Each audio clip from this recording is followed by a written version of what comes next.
Muy bien, pues después de este breve resumen de la clase anterior, especialmente con relación al árbol sefirótico, al árbol de la transformación, también conocido como el árbol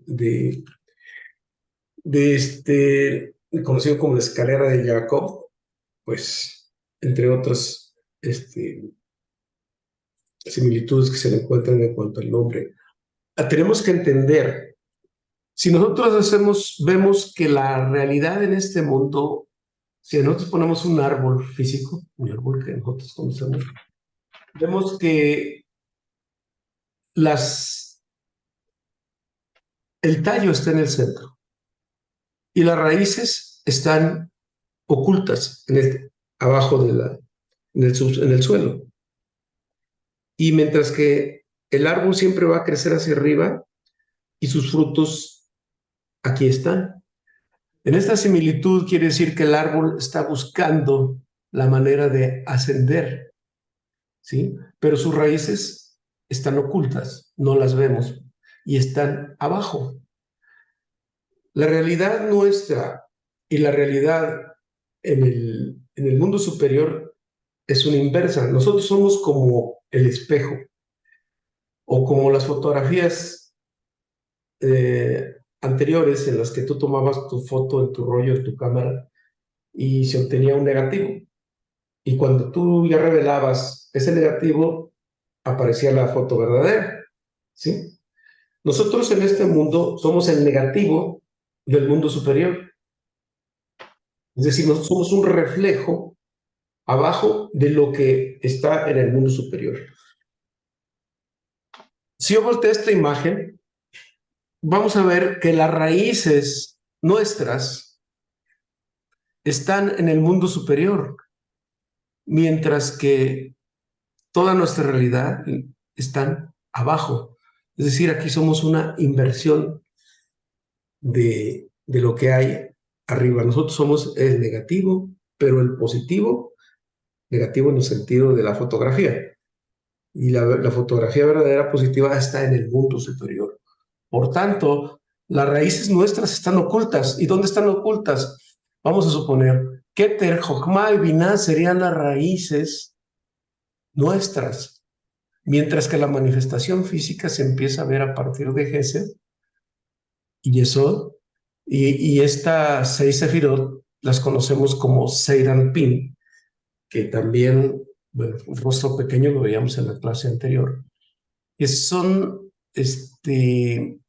la conexión entre el mundo superior y el mundo inferior. Es decir, aquí tenemos el tallo y el tallo, que es prácticamente estas 6 sefirot, y realmente la manifestación de los frutos nuestros se ven aquí en el mundo físico, ¿sí? No sé si me explica. Aquí, esta inversión del árbol el árbol sefirótico que somos nosotros. Ahorita vamos a ver qué similitudes hay entre el cuerpo humano y el árbol de la vida. Muy bien. Bueno, ok, el tema lo vamos a retomar enseguida. Vamos enseguida a ver 3 temas importantes. Todo el mundo cuando ve este símbolo inmediatamente lo asocia ¿a qué? A los judíos, ¿verdad? O al símbolo del país de Israel. Y pues casi nadie sabe cuál es la simbología de esto. Incluso algunos mismos judíos o gente que nació allá ignoran cuál es el significado correcto. Se adoptó y este símbolo que lo conocen también como el escudo de David. El escudo de David, si nosotros vemos en la Torá, en el libro de bueno, en la Torá lo estamos viendo y pues esa guerra que tiene David alrededor contra los caídos, contra todo. David antes que nada era un guerrero en el aspecto literal de la narrativa bíblica. en la primera y segunda de Samuel. Ahí nos narra la vida de David. Y bueno, pues ahí en ningún momento se habla de casi, o al menos si abiertamente o literalmente no se menciona un escudo.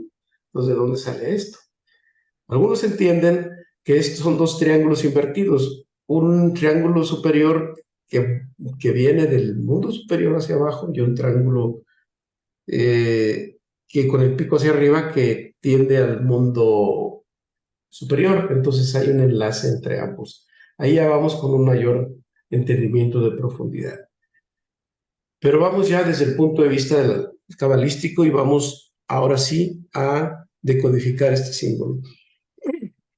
Esto también se le conoce como el Magen David.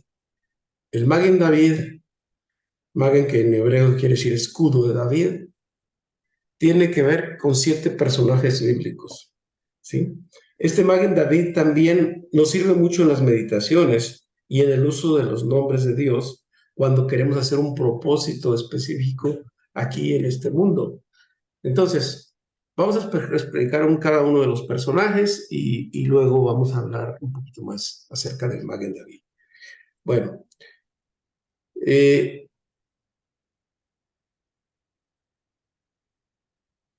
el mundo, cuando hubo el cortocircuito cósmico del Gran Edén, la idea de venir todas las chispas de Adán a este mundo es encontrar la corrección. ¿Sí? Nosotros estamos aquí en un mundo de corregir el alma. Entonces, hubo varios personajes antes de Abraham, pero realmente quien toma conciencia e inclusive es el monoteísmo, es a partir de Abraham. Y como ya dijimos, Abraham es el padre, pues incluso de varias religiones, de 13 leyes. Entonces, Abraham empieza el proceso de la corrección, es decir, el proceso de pagar ese pan de la vergüenza, el proceso de corregir el alma, que lleva un proceso pues ya de bastantes años, siglos. Entonces, Abraham representa la céfira de Gesed, aquí la tenemos.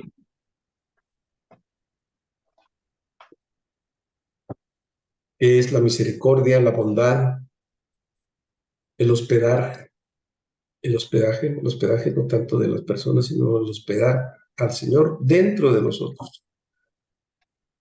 El número 2 es su hijo Isaac, que representa la céfira de Geburah, que es la corrección. La corrección. Entonces aquí tenemos mucha misericordia, mucha bondad y aquí tenemos mucho rigor. Esto también se refleja en la educación, por ejemplo, de nuestros hijos. Y en un padre demasiado tolerante y bondadoso le hace daño al hijo. Pero un padre-madre muy riguroso, disciplinado y todo, también le hace daño. Tanto una cosa como la otra es, no es buena en ese sentido. Pero ok, estoy haciendo simplemente similitudes. Ahora bien, el segundo nivel de corrección es con su hijo Isaac. Isaac tiene 2 hijos, ¿sí? Uno que es Jacob y el otro que es Esaf. Entonces, el tercer personaje es Jacob, que lo tenemos aquí precisamente en la columna central. Este símbolo también tiene que ver obviamente, con el árbol de la vida, porque tenemos la columna izquierda, la columna central y la columna derecha, ¿correcto? Entonces, Jacob representa a la céfira de Tiferet, es decir, se equilibra ambas cosas. Por eso se le llama belleza, porque es la perfección entre ambos. Incluso Jacob recibe y hospeda el alma de su padre y de su abuelo. Luego tenemos la céfira de Moshe. La número 4, que es el personaje es Moisés. Y él representa la céfira de Nesa. ¿Sí? Seguimos en la columna derecha. Luego, Moshe tiene un hermano que es el hermano Aarón. Estos son, y Aarón representa el esplendor. Él es el sumo sacerdote y él está conectado. Entonces aquí tenemos ya a 5 personajes bíblicos y nos vamos con el número 6, que es Joseph. José. José, que es hijo de ¿quién? De Jacob, ¿no? Está en su misma línea, su misma línea. Y José representa la justicia, el justo, ¿sí? Y de él hay mucho más que hablar, ya más adelante. Vamos a hablar mucho, mucho de este personaje. Increíble. Y luego, no desde el punto de vista histórico, ni mucho menos, sino lo que representa para nosotros cada uno de estos personajes. Y obviamente, pues el séptimo es David, que es justo aquí.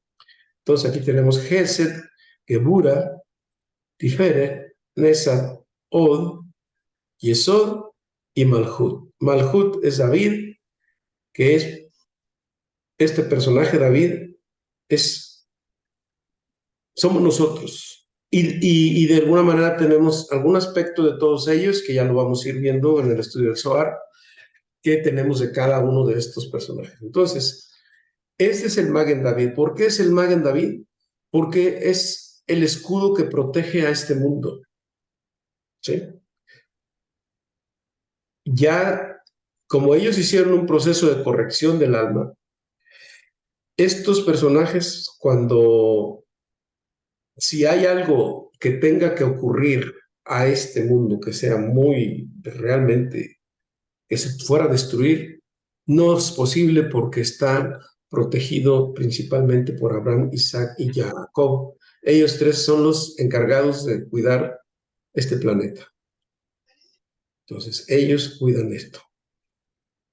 Y David, que somos de alguna manera nosotros, somos los que estamos en el centro y nos estamos cuidando. Cuando nosotros hacemos alguna protección, utilizamos mucho el Magen David en las meditaciones, no solamente para proteger nosotros, sino para ayudar a otros en la salud, en el bienestar, en la abundancia, en la prosperidad, en conflictos de carácter, incluso de amistad, de sentimentales, etcétera, etcétera. Entonces, este es el Magen David que debemos de saber sus significados desde el punto de vista cabalístico y que está relacionado con el árbol de la vida. Y el número 8 lo voy a dejar al final y a ver si se acuerdan, alguien preguntarlo. Si no, lo vamos a dejar pendiente. Bueno, ok, que no está aquí, obviamente. ¿Está? Según vamos al siguiente tema. Vamos ahora a la distribución energética del tiempo. No es la distribución energética del tiempo. ¿Cómo está distribuido la energía positiva y negativa que nosotros estamos percibiendo del cosmos? ¿Por qué del cosmos? Porque el cosmos tiene una influencia directa sobre el ser humano, pero tiene una influencia directa sobre el cuerpo humano, sobre la mente humana, sobre los pensamientos, no sobre el alma. Hay que diferenciarlo bien, porque hay personas que piensan que tienen que pedirle al universo cosas, y al universo no se le pide nada, al universo se le ordena, pero se le ordena siempre y cuando tu nivel de conciencia sea alto. ¿Por qué? Porque el universo es una herramienta del creador, y el universo obedece a nosotros si nosotros tenemos una conciencia elevada. Si no, es terrible con nosotros. Entonces, esa energía, ¿cómo está fluyendo? Hay que hablar de dónde viene todo este origen. Me extendería mucho explicar de dónde viene, por qué el cosmos emite ese tipo de energía. Tenemos que verlo ya cuando veamos Bereshit, es decir, ya en el estudio del Zohar vamos a ver por qué viene esa energía positiva o negativa del cosmos, que está basado no solamente en Bereshit, sino en el libro del Sefer Yetzirah de Abraham, Pero bueno, nosotros vamos entendiendo ahorita, esto es una información que debemos de tenerla solamente. Tenerla, conocerla, y aquí no cabe el término creer, porque aquí no somos dogmáticos, no es dogma de fe, ni mucho menos, de ninguna manera. Tenemos una información que debes de tener, ahí tenla, y después, en la profundidad del estudio, vas a entender con más claridad el por qué. Ok, entonces ahorita lo que tenemos que saber es esto. Aquí viene nuestro día de 24 horas, ¿sí? Digamos que dependiendo del lugar donde te encuentres en el planeta, la ubicación geográfica que tienes y la estación del año, pues el sol o el alba aparece a ciertas horas, pero bueno, aquí estoy haciendo una cuestión aproximada. Digamos que entre 6 y 7 de la mañana aparece el alba, ¿sí? Y entonces seguimos el proceso del día, empieza a amanecer hasta que llegamos al mediodía. Al mediodía, pues ya tenemos el sol en el cenit, que es entre 2 3 de la tarde, ¿verdad? Estos son horarios más o menos aproximados. Continuamos hasta que el sol se empieza a ocultar, que digamos entre 7 8 p.m. Después, ya que viene la noche, que ya cayó la noche completamente, viene la oscuridad de las 24 horas, y llegamos a la media, a la mitad de la noche, vamos a decir. Entonces, esto normalmente es entre 2 3 de la mañana. Y luego regresamos, sigue la noche hasta empezar la madrugada y empieza entonces el alba a aclarar y hasta que aparece nuevamente la luz del sol. Bueno, este es el ciclo de 24 horas que tenemos normalmente en el día. Y hay un horario que es entre 2 3, por ejemplo, en el día de la noche, 2 3 p.m. ¿Sí? Voy a silenciarlos, porque por ahí hay un ruidito. Entonces, ok, disculpen. Entonces, entre 2 3 p.m.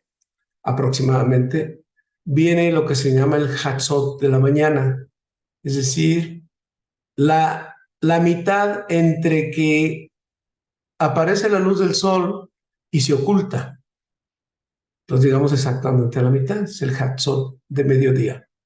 Y luego tenemos el Hatzot de la noche, que es entre cuando se oculta el sol y aparece el alba, exactamente aquí a las medianoches. Preguntaba, no sé si fue Linda, que por qué las de la noche eran las mejores horas para estudiar. Obviamente, cuando empieza a amanecer, aparece la bondad. Sí, fíjense bien. Aquí empieza, vamos a decir, aquí termina ya la parte dura y grave de la noche y empieza suavemente a reinar la misericordia. Por tanto, aquí son las mejores horas para estudiar. ¿Sí? ¿Por qué? Porque no tenemos interrupción, hay un hálito de bondad positivo y vamos a seguir hacia acá hasta el amanecer. Entonces, normalmente la oración sería en este inter, porque después de las 7 ya vienen las ocupaciones físicas, viene pues, el trabajo, los pendientes de la casa y todo. Y hay quien ora a esta hora, está bien, no hay problema, pero realmente antes del alba son las mejores horas para orar. Digamos que todo esto, a partir de aquí, empieza a ser lo positivo. Y todo esto pues, sigue siendo positivo, por eso nosotros en la mañana tenemos más energía e incluso somos más eficientes en el trabajo.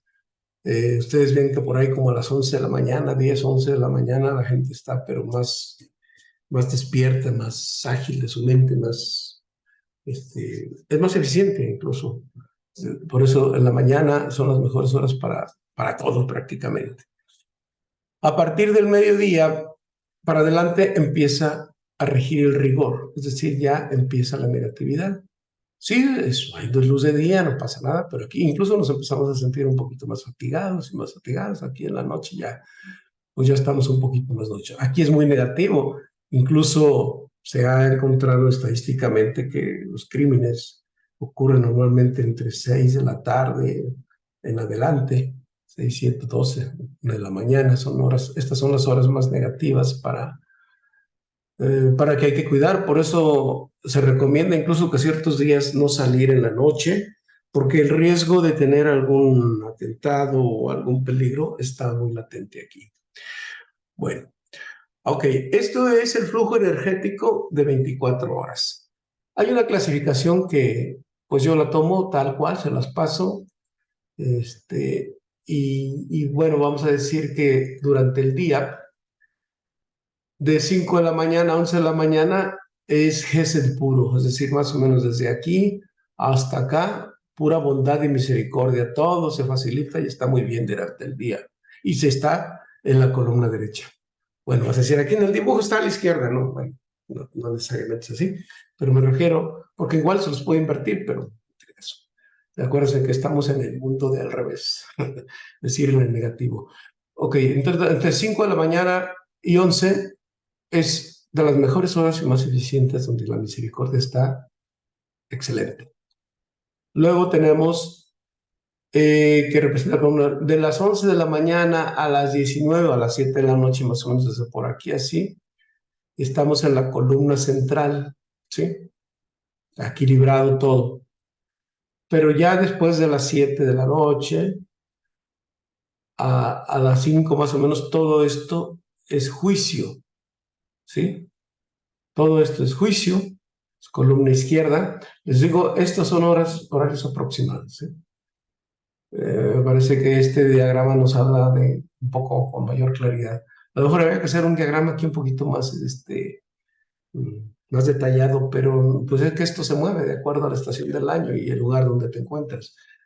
Entonces, esto es así como se comporta el flujo energía positiva, entonces de misericordia, vamos a llamarlo ahora, de bondad, de misericordia o de rigor, ¿sí? Donde las cosas se ponen un poco más difíciles.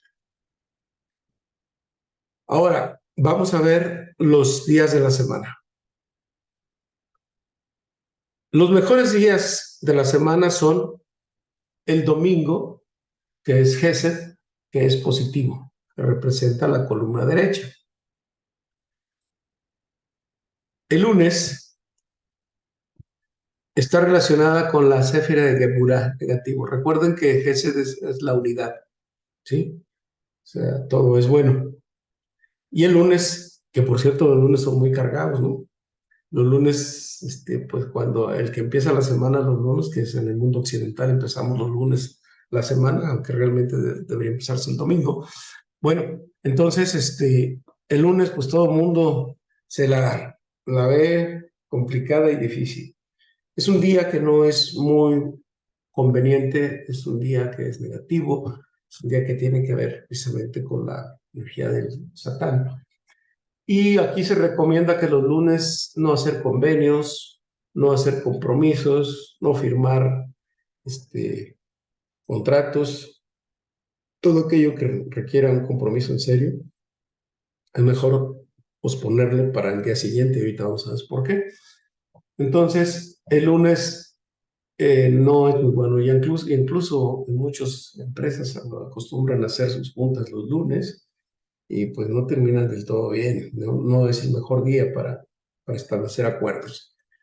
Incluso a veces las relaciones interpersonales también llegan a ser un poquito difíciles y por tanto pues es un día que debes de tener cuidado. Pero igual al relante vamos a ver las herramientas para neutralizar todas esas energías. Esto estoy diciendo lo que ocurre para el mundo ordinario. Para ustedes que están iniciándose en este estudio, pueden modificar todo siempre hacia la bondad. Pero bueno, ahorita estamos viendo cómo son las cosas en el mundo ordinario. Los martes dicen que es un día doblemente bueno. tiene que ver con la Séfira de Tiferet y es corrección, va con la columna central y es positivo, ¿sí? Es recomendable los martes hacer sus juntas, sus trabajos, sus compromisos, sus firmas, etcétera, etcétera. Los martes son día excelente para hacer acuerdos, incluso comercialmente también. Los martes a veces salen pedidos o pagos o etcétera, ¿no? Parece que los martes es bueno. Los miércoles corresponde a la Séfira de Nesach, pero aquí es donde viene la duda que planteaba al principio, se plantea al principio por qué es negativo, porque el miércoles también es un día muy difícil y es muy negativo, aunque tiene que ver un poco con la Séfira de Nesach. Moshe tuvo una vida muy, después de haber salido obviamente de Egipto, de, de lucha continua y de muchísimos obstáculos durante, si ustedes ven la vida de Moshe, fue realmente muy complicada para poder llevar a su pueblo a donde él prometió y inclusive no lo pudo cumplir, ¿sí? Por eso esa asignatura está pendiente y que la va a cumplir en esta etapa que estamos viviendo. Bueno, eso ya hablaremos más adelante. Digamos que el miércoles es negativo. Inclusive no se recomienda, es como el lunes, muy parecido. Nosotros tenemos una anécdota aquí con mi esposa, con Lupita, que nos pidieron que fuéramos padrinos de una boda y nosotros les sugerimos que por qué no la cambiaban a otra fecha. Y pues ellos dijeron que por compromisos de trabajo, etcétera, etcétera, no lo podían hacer. Bueno, nosotros les sugerimos que lo hicieran, no lo hicieron y nosotros fuimos a cumplir nuestro compromiso de apoyarlos, de ser padrinos. Pues desafortunadamente ese matrimonio no duró ni 6 meses, menos de un año, y pues ahorita están separados. Bueno, eso es una experiencia personal, entre muchas otras cosas. Bueno, entonces quiere decir que el miércoles no es un buen día para hacer compromisos.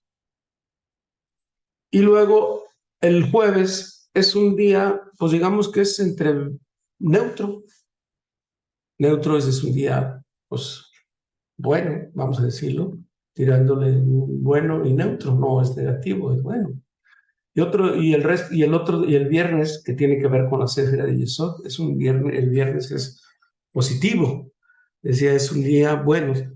Si ustedes ven aquí, tiene que ver con los 7 días de la semana: 1 domingo, 2 lunes, 3 martes, 4 miércoles, 5 jueves y 6 viernes.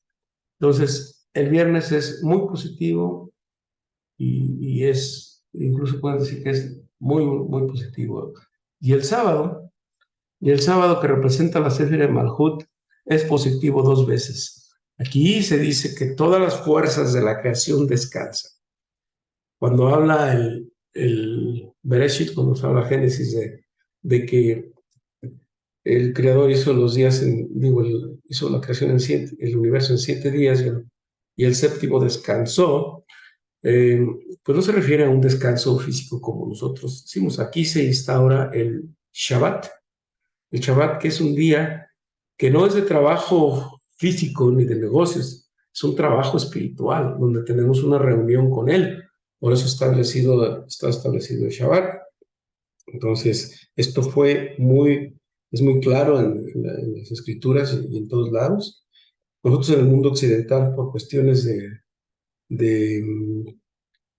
pues lo que se presentó a principios del siglo de nuestra era, pues se modificó todo el calendario y si lo considerando pues el conflicto que hubo entre cristianos y judíos, sí, hubo un movimiento pues que no fue muy conveniente y hoy pues vivimos unas semanas en el mundo occidental que pues no están de acuerdo al, al precepto divino. Entonces, el sábado es muy bien, dicen que Dios descansó. Pues en realidad, ¿de qué descansa? Él no descansa, está continuamente trabajando y tiene mucho trabajo él, y ya hablaremos de eso más adelante también. Entre ellos es unir parejas. Y nosotros tenemos un día que deberíamos dedicar a él, a través de qué, sí, trabajo espiritual, trabajo de este proselitismo, trabajo de estar bien en familia, y ahí vienen pues también la celebración de Shabbat, que es tema de otro shiur. Bueno, pero aquí lo que estamos viendo es cómo está el tiempo, cómo se comporta la energía en función del tiempo. Y estamos aquí en el día y ahora vamos a la semana, ahora vamos a los meses.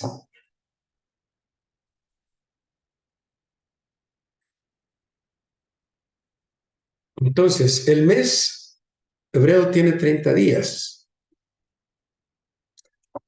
Digamos que del primero al 10 es bueno. Mira, aquí se divide así en forma muy general, que del 1 al 15 son días buenos de misericordia. Y del 15 al 30 son días difíciles y de rigor. Por eso los mejores días para trabajar, para lograr resultados, es entre el 1 y el 15. Pero bueno, aquí hay una división un poquito más detallada con respecto que del 1 al 10 son ampliamente buenos y positivos. Y del 11 al 15, hablando del mes hebreo, no confundir con el mes gregoriano, del 11 al 15 son días equilibrados, que podemos decirlo son positivos, pero vamos a decir de alguna manera son neutros. Y del día 16 al 20 inicia el juicio o rigor, es decir, siguen siendo algo entre neutros y un poquito negativos. Y entre el 21 al 30 son días de juicio. Esto es una regla para todos los meses del año, menos para uno. El mes de Ab, que es el que acabamos de pasar, los primeros días son negativos, es decir, del 1 al 10 son muy negativos, son los días más negativos del año, más complicados y difíciles. Por eso está el 9 de Ab, que conocemos como el Tisha B'Av, que lo vimos hace 3 o 4 clases en que hablamos en qué consiste, por eso se hacen el ayuno con las 5 restricciones. Entonces, solamente en ese mes de Ab, del 1 al 10 son negativos, pero del 11, incluso del 11 para adelante son muy positivos. E inclusive dijimos que el día 15 es el día que debería, pues es el día que se casa todo el mundo, por ejemplo, en Israel la mayoría hace compromisos para casarse ese día. El día 15, bueno, también nos podemos celebrar contratos, iniciar proyectos, etcétera, etcétera, etcétera. Pero no solamente es el único día, digamos es un día 15, es un día más positivo del año. Bueno, esto es en el cuestión del calendario. Ahora bien, vamos a ver el año. Ahora sí, los meses del año. Aquí los tenemos. El primer mes del año es el mes de Nisan, que normalmente es aproximadamente a mediados de marzo y termina a mediados de abril. Luego tenemos el mes de Iyar, entre abril a mayo, así sucesivamente. Luego tenemos Sivan, luego tenemos el mes de Tamuz, que está en rojo porque son meses negativos, te digo porque los colores. Y el Av es lo que les decía, que los primeros 15 días, la mitad del mes, son muy negativos y los demás son muy positivos, que está entre julio y agosto. Ahorita estamos en el mes de Lul, estamos a mediados de agosto, digamos que estamos por aquí en el mes de Elul y vamos a entrar al mes de septiembre, que es el mes de Tishri, y aquí es el Rosh Hashanah, la cabeza de año. Ahorita vamos a ver por qué. Entonces, luego venimos el mes de Hesban, o Mar Hesban, octubre, noviembre, que es muy negativo. Luego tenemos el mes de Kislev, ¿sí? Y luego el mes de Tebet, el mes 10, que también es muy negativo. El mes de Shevat, que es el mes 11. es un mes neutro regular, y luego tenemos el mes de Adar. Si ustedes se fijan, aquí hay una, en la rueda negra, es el calendario gregoriano, el calendario que nos rige en Occidente, y el exterior sería el calendario hebreo. Ahora bien, si nosotros vemos cómo empieza el año gregoriano, empieza en enero, ¿no? Aquí está en inglés, es January, pero vamos a decir, empieza el día 1 de enero y termina en diciembre. La mayoría de las personas empieza a hacer sus proyectos los primeros días de enero. Es un día muy negativo y por eso la mayoría de esos proyectos se caen, porque no tienen una buena semilla. Para nosotros en el mundo occidental, no, pues el 1 de enero y voy a empezar nuevos propósitos, etcétera, etcétera. Y realmente casi la mayoría, o si no es que todos, se vienen a caer. ¿Por qué? Porque están metidos en un terreno que no es fértil. La semilla cayó en el desierto, por decir algo, no florece. Entonces digamos que nuestros proyectos deberían empezar a partir de, pues digamos, de 15 de enero para adelante, por decir algo. Si fuera en febrero sería excelente, o en Ab, o en Kislev, o en algunos de estos otros que son, están en la franja amarilla. Bueno, entonces, ¿cuáles son los meses negativos? Tamuz, ya lo vimos aquí. En Ab, que es julio-agosto. En Tebet, que es diciembre-enero. En Hesban, que es octubre-noviembre. Y positivos, digamos que es Kislev y Adar, que son precisamente el 12, Kislev y un pedacito de Ab. Y los que son medios o equilibrados, pues son el resto, Shabbat y Nisan, Iyar y Sivan, Elul y Tishri. Fin e inicio del año, que es precisamente aquí, que es donde estamos, en el mes de Elul. Aquí estamos aproximadamente a estas alturas. Así es como está compuesto energéticamente el calendario hebreo con relación a los fluxos energéticos que están en nuestro planeta, y que debemos ser conscientes de ello, pero no debemos ser supersticiosos en ese sentido. Es decir, ser conscientes de esa energía, y que a lo mejor necesitamos más esfuerzos, pero también necesitamos más conexión espiritual para poder superar esas dificultades cósmicas que, una vez que nosotros ya tenemos un incremento en nuestra conciencia a través de los nombres de Dios, y vamos a poder neutralizar la energía negativa y, por el contrario, encauzarla a favor de nosotros. Y ese es uno de los propósitos de la Cábala. ¿Sí? Pues,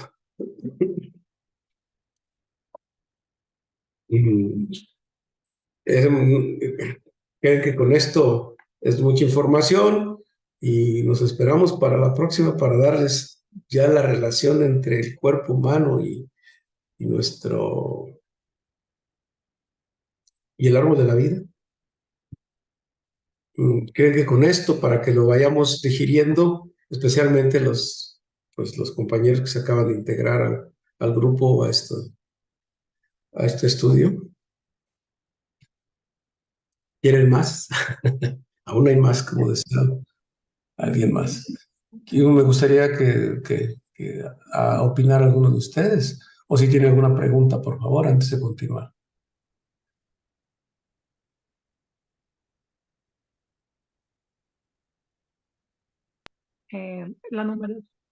La Sí, numeración va de acuerdo a qué. ok. La numeración va con respecto a lo que se establece en la Torah. Dice, el día de los meses van a ser de la siguiente manera. El primer mes va a ser el mes de Nisan. El segundo, Iyar. Y así está denominado durante las escrituras. ¿Sí? Sí, maestro, gracias. Ok, pero para no confundirnos, el año inicia en el mes de Tishri, es decir, el 1 de Tishri, que es cuando, este es el inicio de los tiempos, ¿sí? Los tiempos como los tiene señalado la Torá. Pero en el mes de Tishri dice que empieza el año que empieza la contabilidad de los años. ¿Por qué? Porque justamente en el mes de Tishri es cuando fue plantado la semilla adámica en este mundo. Es decir, Ok. aquí está el nacimiento de el ser adámico, aquí, justo aquí. Pero ya habían ocurrido estos meses. Y aquí empieza la contabilidad. No es fácil, pues presenta un poquito de confusión, pero en realidad así está señalado por el calendario hebreo y aquí está la cabeza del año. Y aquí diríamos que debería empezar el 1, el 2, el 3, ¿verdad? Etcétera, y Ajá, empezar hacia el 12. Pues no, no es así. muy bien. Ok, gracias.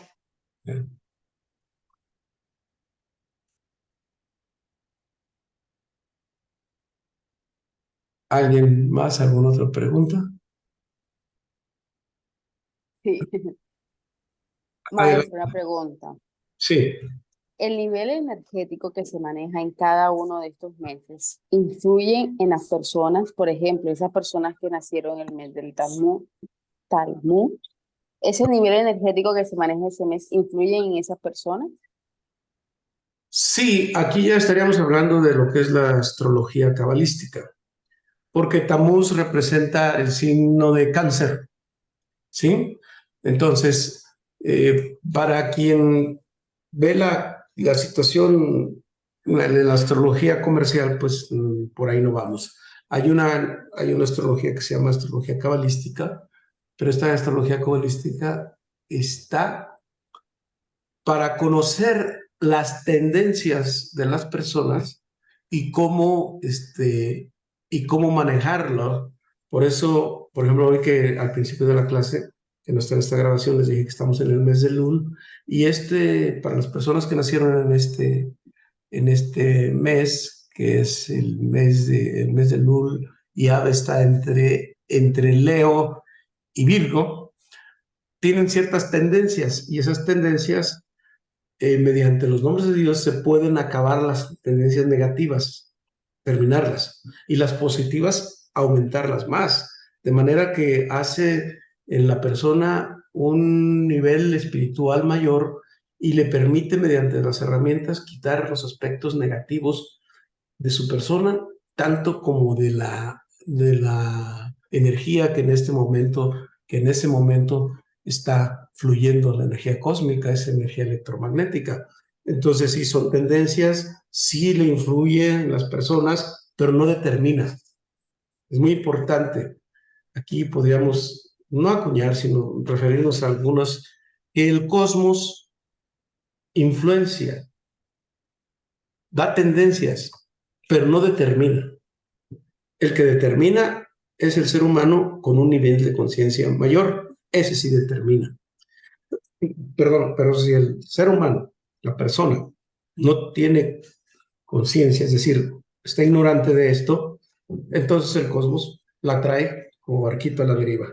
A veces bien y a veces mal. Entonces lo que se trata es tomar timón de esto, pero una vez conociendo todas estas energías, todas estas tendencias, para poder tomar el control de nuestro destino. Entonces sí, sí influye definitivamente, pero no determina. Ok, maestro, muchísimas gracias. Quedó todo claro. Perfecto.